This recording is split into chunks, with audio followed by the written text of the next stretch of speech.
Friend, আপনাদের জন্য আবার নতুন একটা রেসিপি নিয়ে এলাম। এখানে আমি আলু কেটে নিয়েছি, এখানে আছে পটল, এটা হচ্ছে কচু। ঠিক আছে, কি মুখে কচু নাকি বলে ওটা। তো কচুর পরিমাণটা খুব সামান্য বলে আমি তিনটে পটল কেটে নিয়েছি এখানে। ঠিক আছে, তো এবার আমি একটা একটা করে ভেজে নেব। এটা আমি চিংড়ি মাছ দিয়ে রান্না করব, হালকা মশলা দিয়ে, হেলদি খাবার। আপনারা খেয়ে দেখুন, তেল মশলা একদম কম দিয়ে চিংড়ি মাছের একটা রেসিপি। কচুটা কম বলে আমি সাথে পটলটা অ্যাড করেছি, ওটা ভালো লাগবে। এই যে আমি এখানে হালকা তেল দিয়েছি, এটা প্রথম কচুটা ভেজে নেব, ভেজে তুলে নিয়ে তারপরে পটল ভাজবো, তারপরে আলু ভাজবো। ঠিক আছে, চিংড়ি মাছটা আমি দুপুরেই ভেজে রেখেছি, কুচো চিংড়ি দিয়ে করব। আপনারা সাথে থাকুন, নতুন নতুন ভিডিও রেসিপি আমি আনতে থাকবো আপনাদের জন্য।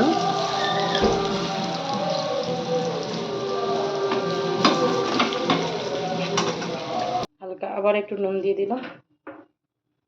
এখন আমি আলুটা তুলব একই তেলে, যে তেলে আমি কচুটা ভেজেছি সে তেলেই আবার আলু ভাজছি, একদম অল্প তেলে। আবার আলুটা একটু ভেজে নিই, পটলটা আলুর সাথে দিয়ে দিলাম, আলু পটল একসাথে ভাজবো।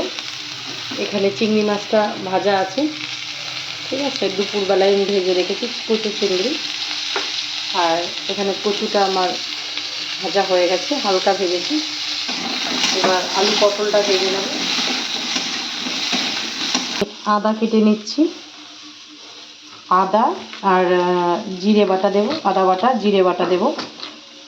আর চিংড়ি মাছের মাথাটা আমি আগেই ভেজে ওটা আমি পেস্ট করে নিয়েছি, আপনাদের দেখাচ্ছি, ওটার সাথে দিয়ে দেব।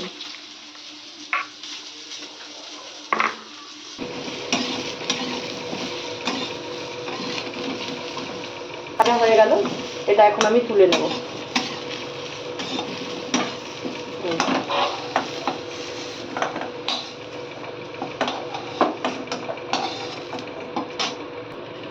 পেঁয়াজ আর চিংড়ি মাছের মাথাটা অনেকে ফেলে দেয়, আমি অ্যাকচুয়ালি ফেলি না। তো আমি চিংড়ি মাছের মাথাটা মিক্সার মেশিনে আমি পেস্ট করে নিয়েছি।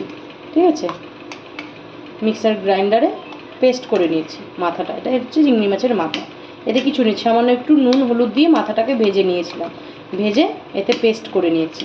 ঠিক আছে, এর মধ্যে এখন আমি এর মধ্যে পেঁয়াজও পেস্ট করা আছে, এখন শুধু আমি জিরে দেব আর আদা দিয়ে পেস্ট করে নেব। ঠিক আছে, আর এটা স্কিপ করে যাবেন, আমার হাতে যেটা আছে, ডোন্ট মাইন্ড, আমি এটা আমার চলে।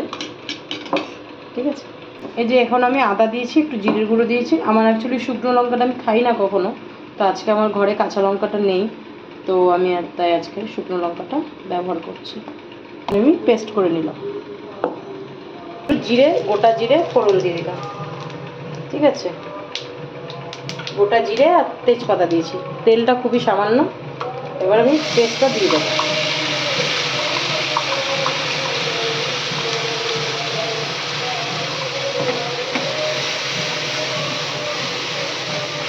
মশলাটা একটু কষিয়ে নেব।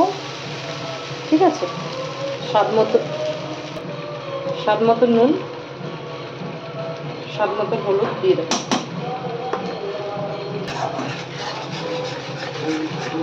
তো আমার বাইরের পেছন থেকে পাশের বাড়ি, পাশের ফ্ল্যাটে আর কি, হরিনাম কীর্তন দিচ্ছে, তো ওরই আওয়াজ আসছে, আপনারা ওটা একটু স্কিপ করে যাবেন।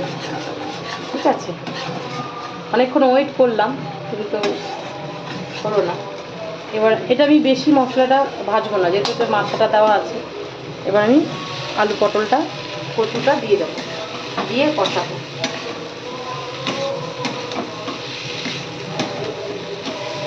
চিংড়ি মাছটাও দিয়ে দেবো, কারণ চিংড়ি মাছটা আমি হালকা ভেজেছি আর ফ্রিজ থেকে বার করেছি, তো এর জন্য আগে দিয়ে দিলাম।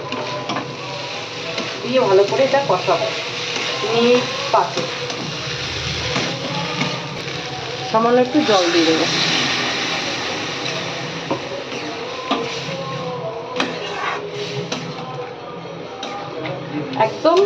শটে রান্না, ঠিক আছে। জল দেবো না এতে আমি, কারণ এটা আমি পুরো হালকা ঝোল দেবো, কারণ এটা আমি কষা কষা করব।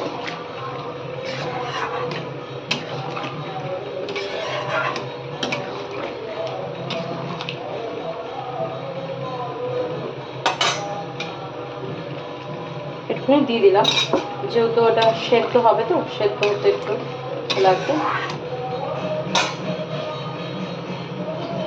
এবার আমি ঢাকা দিয়ে দিলাম, এটা 10-15 মিনিট হালকা আঁচে হতে দেব। প্রায় হয়ে এসছে, আর একটু ঝোলটাকে শুকিয়ে নেব, ঠিক আছে। সব সেদ্ধ হয়ে গেছে। এই দেখুন আমার অলরেডি এটা হয়ে গেছে। এই দেখুন গরম মশলা দিয়েছি একটু, ঠিক আছে। এই যে কুচো চিংড়ি, আলু, পটল, কচু দিয়ে রেসিপি। এই যে আমার ডিনার রেডি, ঠিক আছে। এই যে এখানে মানে যে রেসিপিটা আপনাদের সাথে শেয়ার করলাম, এটা ওই রেসিপি চিংড়ি মাছের। আপনারা খেয়ে দেখতে পারেন, যেভাবে আপনাদের দেখালাম আপনারা ওইভাবে বাড়িতে বানিয়ে খেয়ে দেখতে পারেন। আশা করি আপনাদের ভালো লাগবে। আর এখানে হচ্ছে একটা কাবাব নিয়েছি আমি, তন্দুরি কাবাব। এখানে আমার সালাড আছে, আর মানে একটার হাফ 1.5খানা রুটি নিয়েছি আমি রাতের ডিনার, ঠিক আছে। চলুন, আপনারা সাথে থাকবেন, পাশে থাকবেন, সাবস্ক্রাইব করে দেবেন, চ্যানেলে প্রচণ্ড পরিমাণে সাপোর্ট করবেন। আপনারা সাপোর্ট করলে আপনাদের জন্য নিত্য নতুন ভিডিও আমরা আনতে পারবো, আর এগিয়েও যেতে পারবো। আপনারা সাথে না থাকলে কিছুই হবে না। তো চলুন, টাটা, গুড নাইট।